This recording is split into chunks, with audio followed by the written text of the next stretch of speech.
बिस्मिल्लाहिर्रहमानिर्रहीम। नाज़रीन, आज के प्रोग्राम में मैं उस साजिश का ज़िक्र करूँगा कुछ अहम नुकात के साथ, जिसका परवेज़ मुशर्रफ एक अहम मोहरा था और जो आज से तकरीबन 25 साल पहले शुरू हुई थी और जिसका आखिरी मोहरा इमरान खान है। और इस साजिश का सारा लिंक मैं आपको बताऊँगा। लेकिन आपने दो चीज़ें नोट की होंगी। एक तो ये है कि परवेज़ मुशर्रफ के मरने की खबर आते ही पीटीआई के रहनुमा और उसका पूरा सोशल मीडिया वाला माफिया जो है वो किस तरह मुशर्रफ की तारीफ़ में रतबुल लिसान हो गया है और मुशर्रफ की खूबियाँ बयान कर रहा है, फवाद हसन से लेकर हम्माद अज़हर तक। दिलचस्प बात यह है कि वो हम्माद अज़हर भी मुशर्रफ की तारीफ़ें कर रहा है कि जिसके बाप को मुशर्रफ ने धोखा देकर मुस्लिम लीग नून से अलग किया और फिर उसे ठुड्डा मारकर सिस्टम से बाहर फेंक दिया और उससे काफ लीग की सदारत भी छीन कर चौधरी घराने को दे दी। लेकिन बहरहाल ये तारीफ़ें कर रहा है, और तारीफ़ें क्यों ना करें, ये सारे ही एक ही साजिश के थैले के चट्टे बट्टे हैं। परवेज़ मुशर्रफ, बाजवा और बीच में भी एक दो आए, और फैज़ और गफूर और ज़हीरुल इस्लाम और पाशा, ये सारे उस साजिश के आला कार थे जो पाकिस्तान के ख़िलाफ़ की गई। और पहले मैं ये साजिश के बता दूं कि साजिश के मकासद क्या थे और साजिश शुरू क्यों की गई। शुरू वाली बात मैं बाद में बताता हूँ, पहले बता दूं कि मकासद क्या थे। मकासद थे पाकिस्तान को एटमी हथियारों से महरूम करना और पाकिस्तान को कट टू साइज़ करना। ये सारी चीज़ें अमेरिका के मीडिया में आती रही हैं, पाकिस्तान में भी उनका महदूद सा जिक्र होता रहा है। पाकिस्तान को कट टू साइज़ करने का मतलब ये है कि पख्तूनख्वा को अफ़गानिस्तान के साथ जम किया जाए, बलूचिस्तान को एक आज़ाद मुल्क बनाया जाए और पंजाब और सिंध पर मुश्तमिल एक पाकिस्तान बनाकर उसकी फ़ौज छोटी की जाए। और आप ज़रा गौर करें, पाकिस्तानी फ़ौज में बगावत की कोशिशें कौन करा रहा है? पाकिस्तान की किसी पार्टी ने पाकिस्तान की फ़ौज में बगावत की कोई कोशिश नहीं की, चाहे वो कौम परस्त पार्टियाँ हों या जिनको हम अलहदगी पसंद कहते हैं, हालांकि वो खुद मुख्तारी पसंद है, या कोई मेन स्ट्रीम की पार्टी हो, MQM हो, जमात इस्लामी हो, मुस्लिम लीग नून हो, पीपल्स पार्टी हो। किसी ने फ़ौज में बगावत की कोशिश नहीं की। फ़ौज में बगावत के लिए मुनज़्ज़म कोशिशें अगर की हैं तो वो PTI ने की हैं, वो नाकाम हुई हैं। इस सिलसिले में झूठी अफवाहें भी फैलाई गई कि फ़ौज के 5000 अफसरों ने इस्तीफ़ा दे दिया, बगावत हो गई है, फ़लाँ तारीख को बगावत हो गई, फ़लाँ तारीख को तबल बजेगा, फ़लाँ तारीख को धमाका होगा। ये सारी चीज़ें वो कहते रहे, तैयारी पूरी थी लेकिन नाकाम हो गई। और जब फ़ौज में बगावत होती है तो फिर आप समझते हैं क्या होता है। फ़ौज में बगावत दुनिया भर में अफ्रीका के सिवा कहीं नहीं हुई। इराक़ और शाम में 1970 की दहाई से पहले या कुछ अरसा बाद भी फ़ौज के अंदर इस किस्म की म्यूटनी तो हुई है कि एक जनरल ने दूसरे जनरल को हटाकर खुद कमान संभाल ली, लेकिन फ़ौज में बगावत इराक़ में भी नहीं हुई। फ़ौज में बगावत सिर्फ अफ्रीकी मुल्कों में हुई है। अफ्रीकी मुल्कों में ज़ायरे में, अंगोला में और कुछ दूसरे अफ्रीकी 3-4 मुल्क और हैं जिनमें बगावत हुई। और फिर जिन मुल्कों में फ़ौज के अंदर बगावत होती है वहाँ क्या होता है, वहाँ लाखों के हिसाब से लोग नहीं मरते, वहाँ मिलियंस के हिसाब से यानी दसियों लाख के हिसाब से लोग मरते हैं। युगांडा से लेकर रवांडा और बुरुंडी में तो खैर ये जो फौजी बगावत थी उसका ताल्लुक नस्ल से था, वो हुतो और तुत्सी कबाइल की जंग थी। लेकिन बाकी मुल्कों में फ़ौजी बगावतें हुई हैं, फ़ौज के अंदर बगावतें हुई हैं, फ़ौज के 2 टुकड़े हुए हैं, एक ही फ़ौज के 2 हिस्से एक दूसरे से लड़े हैं और फिर वहाँ मिलियंस के हिसाब से लोग मारे गए और यही मकसद था। तो सिंध और पंजाब को एक अलग मुल्क बनाकर उसकी फ़ौज को बगावत करके छोटा कर देना। वो कहते हैं कि पाकिस्तान को 7-8 लाख फ़ौज की ज़रूरत नहीं है, इसको सिर्फ 1-1.5 लाख फ़ौज काफ़ी है। और फिर यहाँ सदारती निज़ाम नाफज करके एक गुंजाइश ख़त्म कर देना जो ऐसे अनासर जिनकी वजह से अमेरिका या इसराइल को या भारत को ख़तरा लाहक हो। अच्छा नाज़रीन, अब साजिश का मकसद क्या था, साजिश की वजह क्या थी? साजिश की वजह ये थी कि जब पाकिस्तान एटमी ताकत बन गया, जिसका ऐलान अभी नहीं हुआ था, तो उसी दिन से ये जो लाबियाँ थी जो अमेरिका में भी सरगर्म थी, इंडिया में भी थी, इसराइल में भी थी, वो सरगर्म हो गई कि पाकिस्तान को एटमी क़ुव्वत नहीं मिलनी चाहिए, इसलिए कि इन्हें अंदेशा था कि जो मिलिटेंट इस्लाम है जो दुनिया के बहुत सारे इलाकों में उस ज़माने में फैल रहा था और मेरा ख्याल है अब भी कुछ किसी न किसी हद तक फैल रहा है, तो इसको पाकिस्तान की तरफ से मदद मिलेगी। और पाकिस्तान के अंदर जो सियासी इस्लामी तरीके हैं اگر وہ برسر اقتدار آ گئیں اور ان کا دماغ گھوم گیا اور انہوں نے ایٹمی ہتھیار چلانے شروع کر دیے تو پھر کیا بنے گا، اس لیے یہ سوچ کر انہوں نے یہ سازش کا تانا بانا بنا۔ یہاں ایک ضمنی طور پر میں وضاحت کر دوں کہ بعض لوگ مذاق اڑاتے ہیں کہ پاکستان کے خلاف اتنی سازشیں ہوتی ہیں، یہ سازشی تھیوریاں بکواس ہیں۔ کسی حد تک ان کا کہنا درست ہے کہ بہت ساری چیزیں ایسی جو سازش کے نتیجے میں نہیں ہوئی، ہم نے خود کی۔ مثلاً کہا جاتا ہے نا کہ بنگلہ دیش کو بھارت نے بنایا سازش کر کے، حالانکہ وہ سازش یحییٰ خان اور ایوب خان کی تھی، وہ سازش نہیں تھی۔ لیکن جب پاکستان ایٹمی طاقت بن گیا، ابھی اعلان نہیں ہوا تھا، تو تب سے یہ سازش شروع ہوئی۔ اس کے تحت کئی قسم کے نقشے بنے، جن میں بلوچستان اور پختونخوا کو الگ کر کے دکھایا گیا۔ ایک پلان ابتدائی یہ بھی تھا کہ پاکستان کے 4 ٹکڑے کر دیے جائیں، لیکن اس کے نقصانات پھر خود مغرب کو ہونے تھے۔ چنانچہ جو سازش کا دائرہ یہ تھا کہ پاکستان برقرار رہے لیکن وہ ادھورا ہو، یعنی بلوچستان اور پختونخوا کے صوبے الگ ہوں۔ اس مقصد کے لیے جو پہلا مہرہ انہیں ملا وہ پرویز مشرف تھا۔ اب آپ دیکھیے کہ پرویز مشرف نے سازش کی ابتدا کیسے کی۔ اس نے اپنے 2 ساتھیوں کو ملایا اور کارگل کی جنگ کی۔ اچھا ناظرین، کارگل کی جنگ کا کشمیر کی آزادی سے کوئی دور دور کا تعلق نہیں ہے۔ کشمیر کی آزادی جب بھی جنگ لڑی جائے گی، جس کا امکان ابھی تو ہمیں نظر نہیں آتا، لیکن اگر کبھی جنگ ہوئی کشمیر کو آزاد کرانے کے لیے تو وہ سری نگر کی طرف رخ ہوگا، نہ کہ کارگل کی طرف۔ سری نگر کی طرف رخ نہ ہونے کا مطلب یہ تھا کہ یہ جنگ کشمیر کی آزادی کے لیے نہیں لڑی گئی تھی۔ یہ جنگ مشرف نے اس لیے لڑی تھی کہ عالمی برادری میں یہ جو پرسیپشن ہے کہ پاکستان ایک خطرناک ملک ہے اور ایٹمی ہتھیار اس کے پاس ہیں جو عالمی امن کے لیے خطرہ بن سکتا ہے، اس پرسیپشن کو پختہ کیا جائے کہ پاکستان نے دیکھو کیا حرکت کر دی۔ اور مشرف کا منصوبہ تھا جنگ لگوانے کا، پاکستان اور بھارت کی جنگ ہو جائے جس میں بہت زیادہ تباہی ہو اور پھر دنیا بیچ میں پڑ کر پاکستان سے ایٹمی ہتھیار چھین لے۔ اس میں اس کے 2 ساتھی تھے۔ ایک تو پتہ نہیں آزاد کشمیر میں ریٹائرمنٹ کی زندگی گزار رہا ہے کیا، دوسرا جو ہے وہ جناب اس نے ماشاءاللہ بہت بڑی داڑھی رکھ کر تبلیغی جماعت کی مجلس شورا کا رکن بننے میں کامیاب ہو گیا ہے۔ اس سازشی کے ساتھ کون ہے تبلیغی جماعت کو جس نے مفلوج کر کے رکھ دیا ہے، وہ ہے تلمبے کا راسپوٹین اور یہ کارگل جنگ کا سازشی جس نے اتنی ناف تک لمبی داڑھی رکھی ہوئی ہے اور بغلا بھگت بنا ہوا ہے، وہاں بیٹھ کر پاکستان کے خلاف وہ سازشیں کرتا ہے۔ اور اس کے ساتھ ہی یہ تلمبے کا راسپوٹین ہے، یہ بھی سازش میں ضمنی طور پر شریک ہے۔ ضمنی طور پر اس لیے کہ اسے سازش سے زیادہ دلچسپی نہیں ہے۔ تلمبے کا راسپوٹین جو ہے وہ ہے سونے کا، دولت کا پجاری، تو وہ دولت کے چکر میں رہتا ہے۔ تو وہاں اب تبلیغی جماعت والے اس کو نکال اس لیے رہے ان دونوں کو، کیونکہ اگر نکالیں گے تو وہ مجلس شورا میں کچھ ان کے اور بھی ساتھی ہیں تو وہ 2 دھڑے بن جائیں گے۔ اور تبلیغی جماعت جو اس وقت دنیا کی تقریباً تبلیغ کے حوالے سے سب سے بڑی افرادی قوت کے حوالے سے اور ہر جگہ پہنچنے کے حوالے سے سب سے بڑی تنظیم ہے، تو یہ جب 2 ٹکڑوں میں بڑھ جائے گی تو پھر نقصان ہی نقصان ہے، فائدہ کم ہے۔ چنانچہ وہ پارٹی کو، تبلیغی جماعت کو متحد رکھنے کے لیے ان کے خلاف کوئی کارروائی نہیں کر رہے، لیکن یہ سازشی دونوں کچھ نہ کچھ گل کھلا کر رہیں گے۔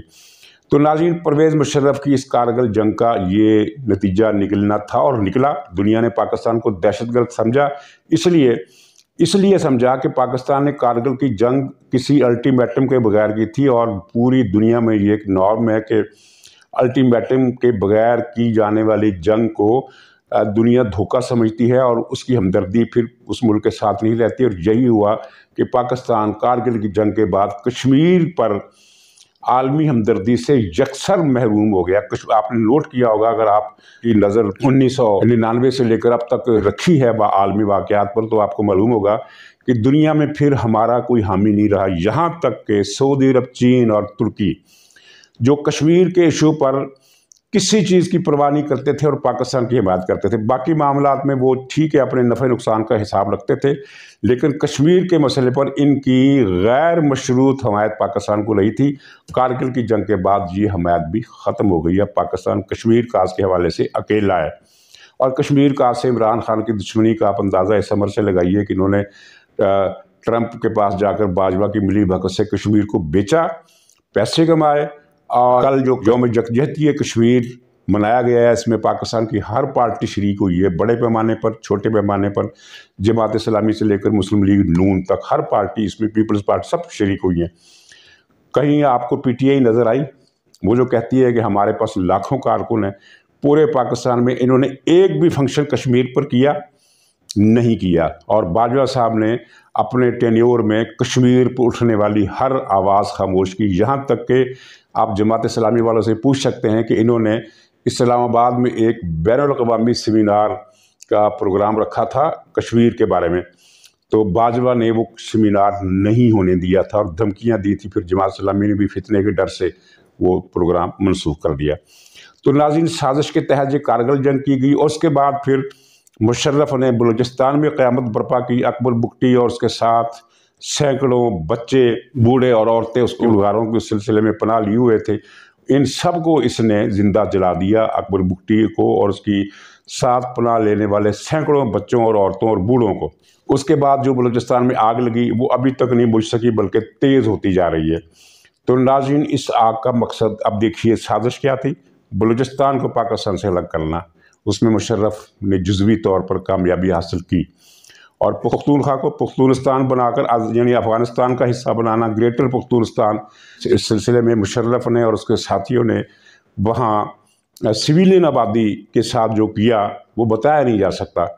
तारीख़ कभी न कभी ये राज खोलेगी, शायद बहुत जल्द अब खोल दे। लेकिन उसका मकसद भी क्या था? वहाँ एंटी पाकिस्तान एक तहरीक चले और वो जनाबे वाला चल रही है। कल भी आपने देखा होगा कि PTI के लड़कों ने वहाँ मुजाहरा किया और फ़ौज के ख़िलाफ़ गालियाँ दी और यहाँ तक कहा कि ये जो पेशावर पुलिस लाइन्स में बम धमाका हुआ जिसमें सैकड़ों पुख्तून पुलिस वाले मारे गए, ये उनका कहना है PTI वालों का कि सैकड़ों पुख्तून पुलिस वाले मारे गए, वो फ़ौज ने करवाया था।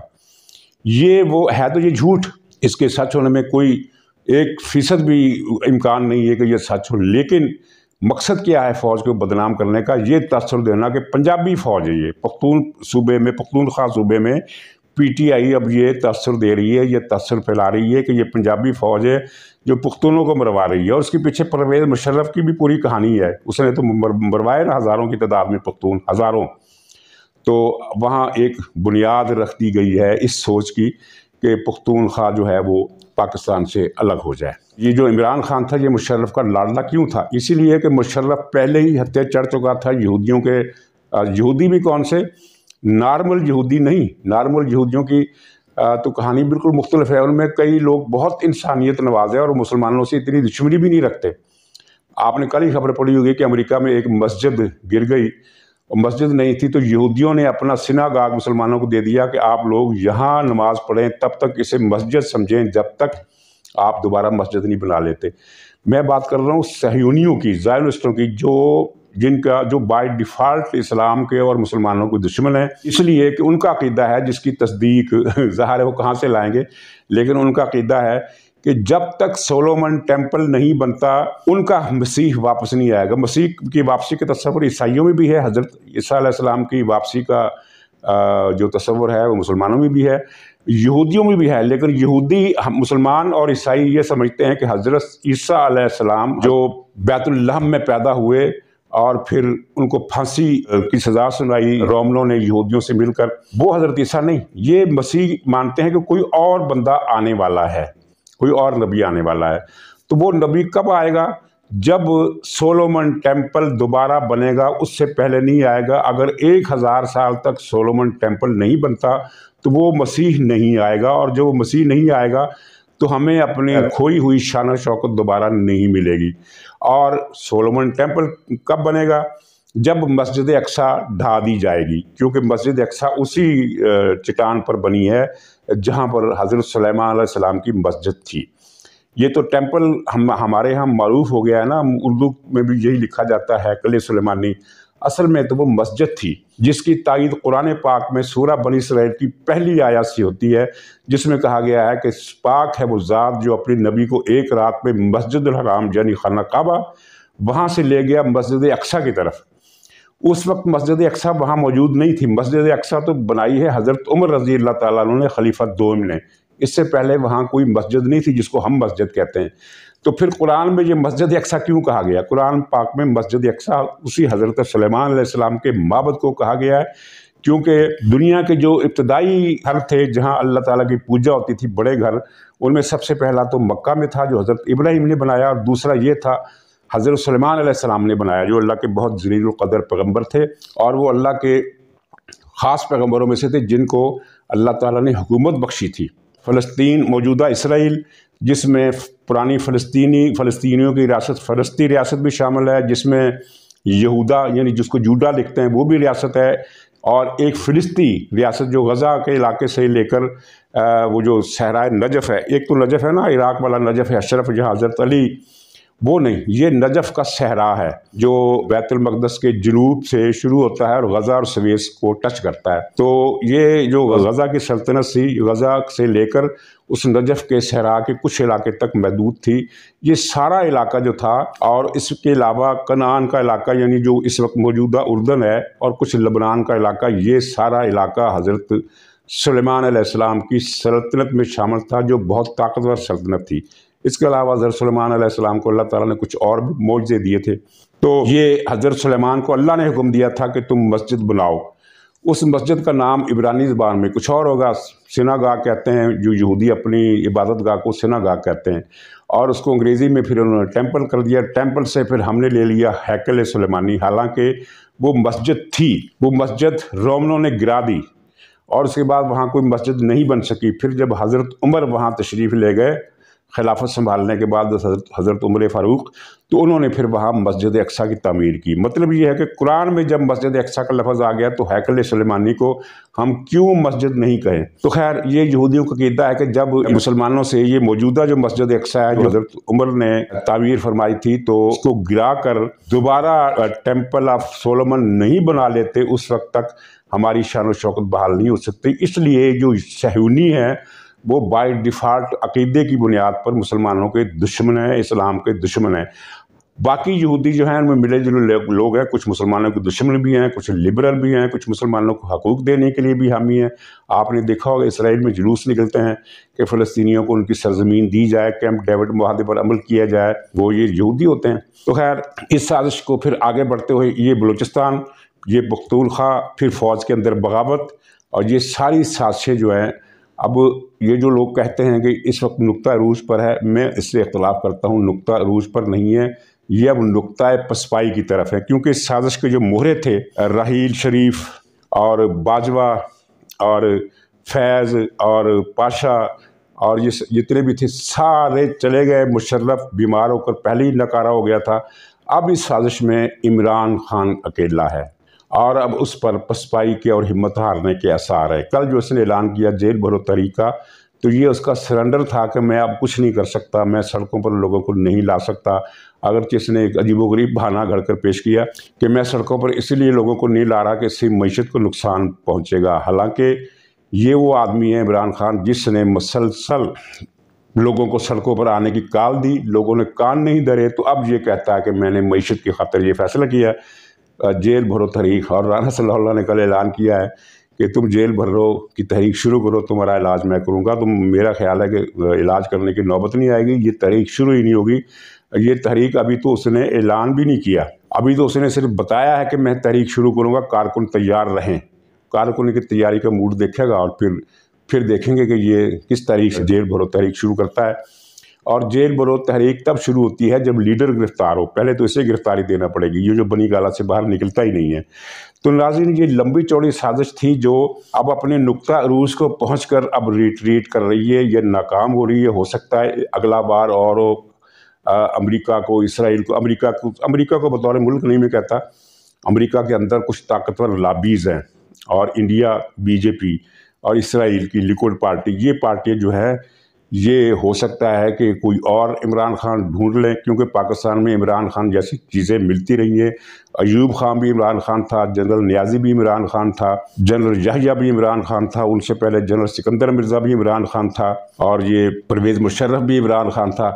اچھا، پرویز مشرف کا خصوصی بالکا تھا عمران، پھر یہ عمران سے اس کی دوری کیوں ہوئی؟ دوری اس لیے ہوئی کہ یہ پرویز مشرف کا بہت لاڈلا تھا، لیکن چودھری خاندان اس سے بھی بڑے لاڈلا تھا، اس سے بھی بڑا لاڈلا تھا، وہ مشرف کو پسند آ گیا چودھری خاندان۔ اس کی وجہ یہ بھی تھی کہ عمران خان کے پاس پوری کوشش کے باوجود اس وقت تک کوئی سیاسی چہرے اکٹھے نہیں تھے، جبکہ چودھری خاندان سیاسی چہرے اکٹھے کرنے کا माहर था। और ये चौधरी ख़ानदान को आप जानते हैं, ये कौन लोग हैं, आपको याद होगा अखंड पंजाब का चक्कर चला था।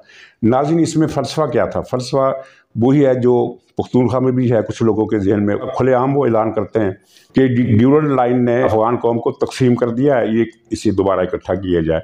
इसी तरह पंजाब में भी एक तबका है वो बहुत छोटा, बहुत मामूली नॉमिनल किस्म के लोग हैं, चंद लोग होंगे, 1% भी नहीं होंगे, बहुत थोड़े लोग हैं जो ये समझते हैं कि पाकिस्तान बनने से पंजाबियों का बड़ा नुकसान हो गया, क्योंकि पंजाबी आधे उधर रह गए, आधे इधर आ गए। हालांकि आधे उधर नहीं रह गए, पूरे इंडिया में मिलाकर 3 करोड़ पंजाबी हैं, जिनमें 2 करोड़ सिख है, 1 करोड़ हिंदू हैं। 3 करोड़ पंजाबी है मशरकी पंजाब में, जो भारत के पास है, और जो हमारा पंजाब है पाकिस्तान का, इसमें तकरीबन 11 करोड़ आबादी है इस सूबे की। 11 करोड़ से भी शायद ज़्यादा ही होगी, अब जो नई मरदमशुमारी आएगी पता चलेगा। तो 12 करोड़ और 3 करोड़ में बहुत फ़र्क है। और 3 करोड़ जो है वो एक सूबे में नहीं है, 2 करोड़ एक सूबे में है, मशरकी पंजाब में, वहाँ तो पंजाब ही कहते हैं, मशरकी हम कहते हैं। और दूसरा जो मशरकी पंजाब से काट कर हरियाणा बनाया गया था उसमें है। फिर इसके अलावा कुछ पंजाबी, 10-15 लाख पंजाबी दिल्ली में भी हैं, कुछ इतने ही वो हिमाचल प्रदेश में भी हैं, कुछ इतने ही राजस्थान में भी हैं।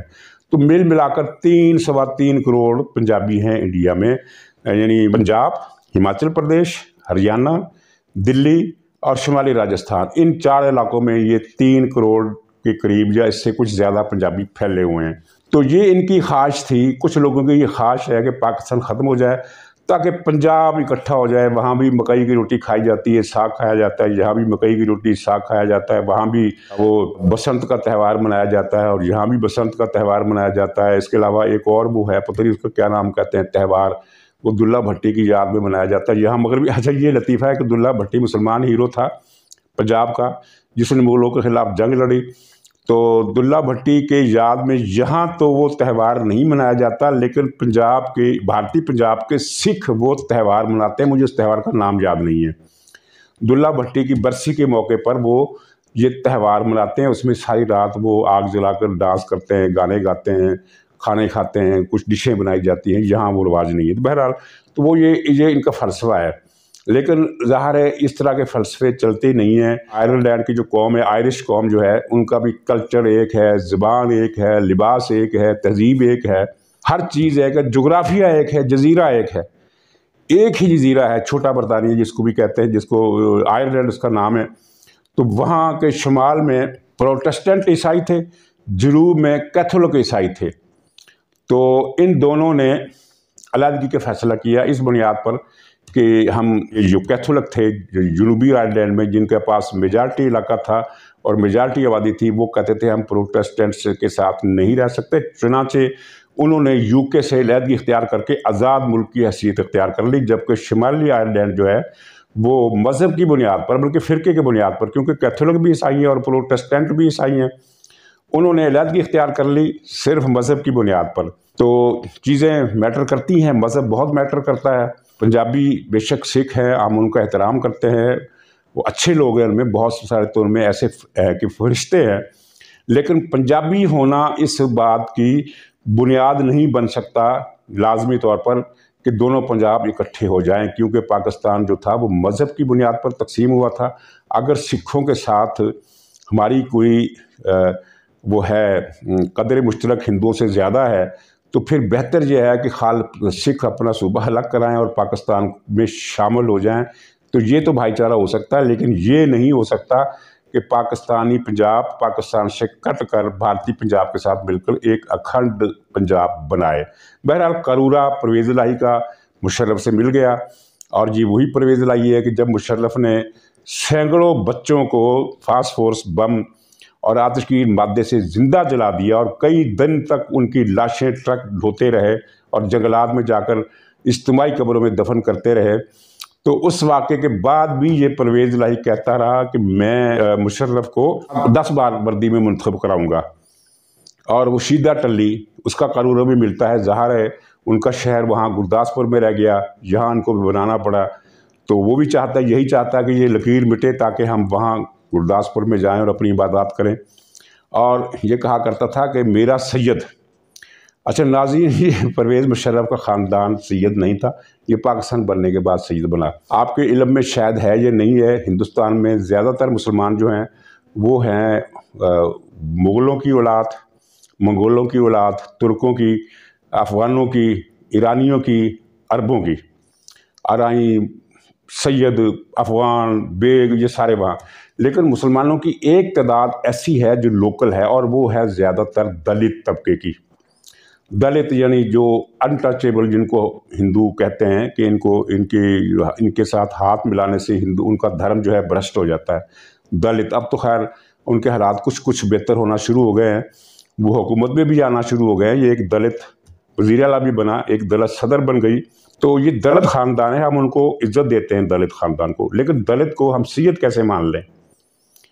पाकिस्तान बनने के बाद ये घराना सैयद हुआ। पाकिस्तान बनने के बाद बहुत से लोग पाकिस्तान में ऐसी मिसालें मिलती हैं कि पहले वो कुछ और थे, फिर जब उनके पास कुछ पैसा आया तो सैयद बन गए। तो ये जो थे दलित जो थे, वहाँ शेड्यूल कास्ट में इनका शुमार होता है, और यूपी, बिहार में, और उसमें छत्तीसगढ़ में और उड़ीसा में इनकी बड़ी बड़ी आबादियाँ हैं दलित फैमिली की। और बहुत ये काफ़ी अब सियासी तौर पर ना आगे आना शुरू हो गए हैं। अब यानी वो दलित माजी के दलित नहीं रहे कि जब कोई दलित किसी होटल में घुस नहीं सकता था, अब तो दलितों के वज़ीर आला बनते हैं। तो दलित बहुत काबिल एहतराम है, लेकिन सीधे टल्ले की तरह हम किसी दलित को सैयद नहीं कह सकते। तो नाज़रीन, इजाज़त दीजिए, इंशाअल्लाह अगले प्रोग्राम में फिर मुलाकात होगी। तब तक के लिए खुदा हाफ़िज़।